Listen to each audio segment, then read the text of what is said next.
Hai, Assalamualaikum warahmatullahi wabarakatuh.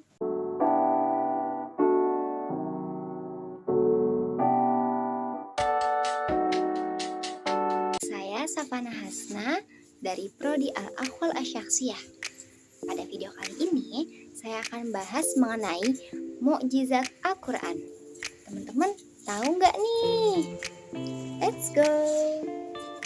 Kita akan membahas mengenai definisi mukjizat.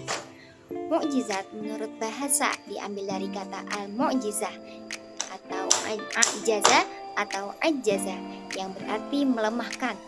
Lawan kata dari al-qudrah yang bermakna mampu.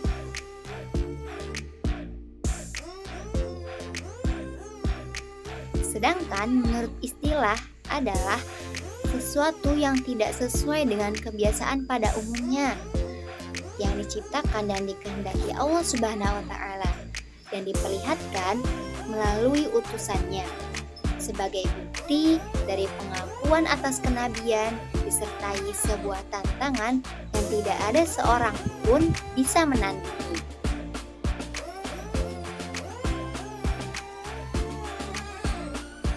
Adapun syarat-syarat mukjizat ada 5, antara lain yang pertama ialah hanya Allah yang sanggup menciptakan mukjizat. Yang kedua ialah di luar kebiasaan atau sunnatullah. Yang ketiga ialah sebagai bukti pembenaran. Yang keempat ialah pengakuan nabi. Yang kelima ialah tidak bisa dilawan atau dikalahkan dari para penantangnya. Terus ada juga loh teman-teman, perbedaan mukjizat Al-Quran dengan mukjizat Nabi. Nah, perbedaan mukjizat Nabi-Nabi itu bersifat fisik atau hissiyah.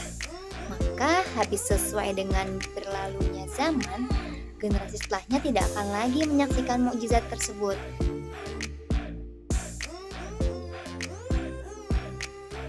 Sementara Al-Quran adalah mukjizat terjaga, abadi, dan berkelanjutan. Karenanya hingga hari ini masih banyak temuan-temuan mukjizat Al-Quran.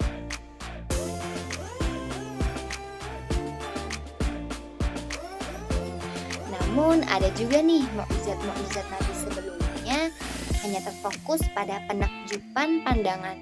Sementara mukjizat Al-Quran mengarah pada pembukaan hati dan penundukan akal. Karena itu daya pengaruhnya lama dan bertahan. Sementara mukjizat pandangan kadang begitu mudah dilupakan.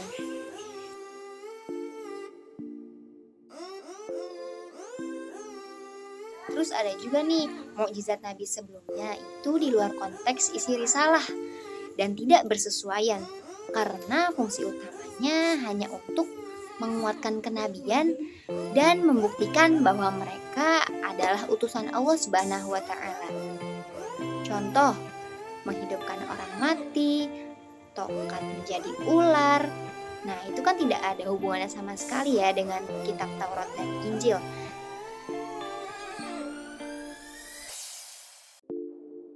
Sementara Al-Quran benar-benar mukjizat yang bersesuaian dan menguatkan isi risalah kenabian.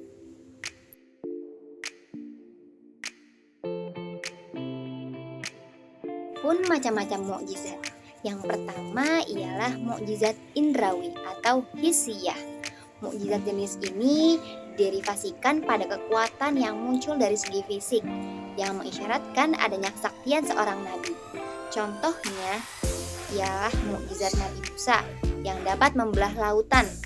Terus ada juga nih mukjizat Nabi Daud yang dapat menggunakan besi, serta mukjizat nabi-nabi dari Bani Israel yang lain.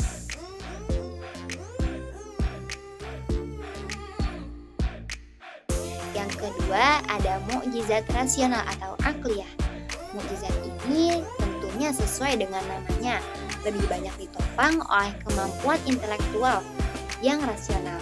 Dalam kasus Al-Quran sebagai mukjizat Nabi Muhammad atas umatnya dapat dilihat dari segi keajaiban ilmiahnya yang rasional, dan oleh karena itulah mukjizat Al-Quran ini bisa abadi sampai hari kiamat.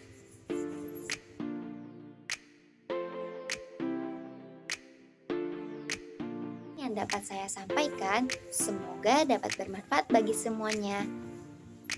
Wassalamualaikum warahmatullahi wabarakatuh. Dadah.